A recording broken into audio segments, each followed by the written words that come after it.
what's behind Emmanuel Macron's anti-Islamic agenda? After the brutal killing of a French schoolteacher, Macron doubled down on his confrontation with France's Muslim community. But is there something deeper behind his tough talk? We know what needs to be done, we know. And so our fellow citizens expect actions. These actions will be stepped up.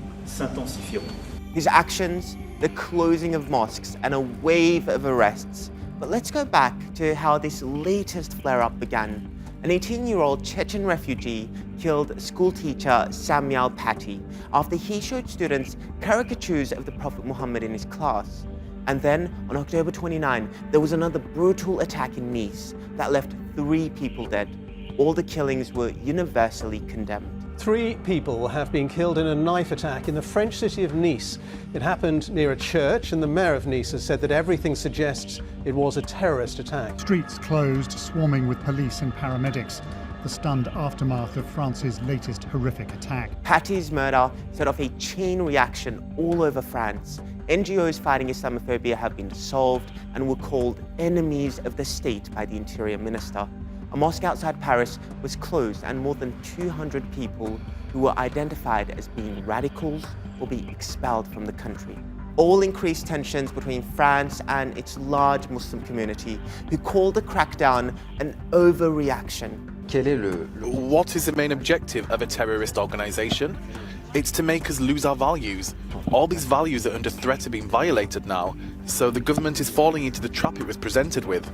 But it was Macron's backing of the offensive caricature and allowing it to be projected on government buildings that insulted Muslims everywhere. Nous défendrons la liberté. We will defend the freedom that you taught us so well, and we will hold secularism high. We will not give up caricatures, drawings, even if others retreat. His remarks angered Muslims around the globe.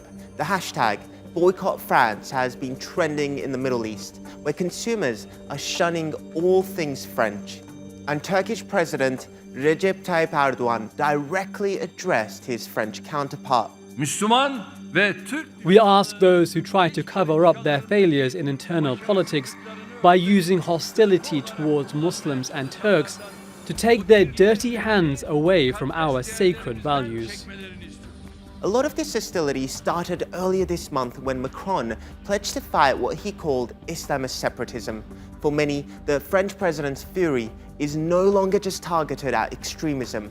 It's Islam he has a problem with. Islam is a religion that is in crisis today all over the world. And no, not a single word in his 2-hour speech on separatism did he mention the rise of ultranationalism or white supremacy in France. But the issue du jour here is laïcité, or secularism, the separation of church and state. France has long championed it as a pillar central to liberal consciousness, but some say its meaning has been weaponized and has become a tool to target people considered enemies of French culture. Today, some pundits, politicians, commentators are using laïcité in a way to remove any religious visibility, and at the moment it's used against Muslims, which is exactly, the problem. It goes against the very essence of laïcité and against the essence of the law of 1905. Macron recently introduced a bill to strengthen the 1905 secularism law. If passed, it would give the state far-reaching power to shut religious groups, associations, and schools. And many see it as a direct attack against Muslims in France. And with Macron's eye on re-election, some are calling it a desperate appeal to far-right voters who have accused him of being soft.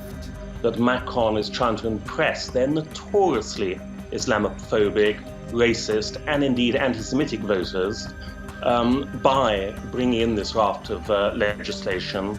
Will Macron's current stance on Islam really help him in the fight against extremism?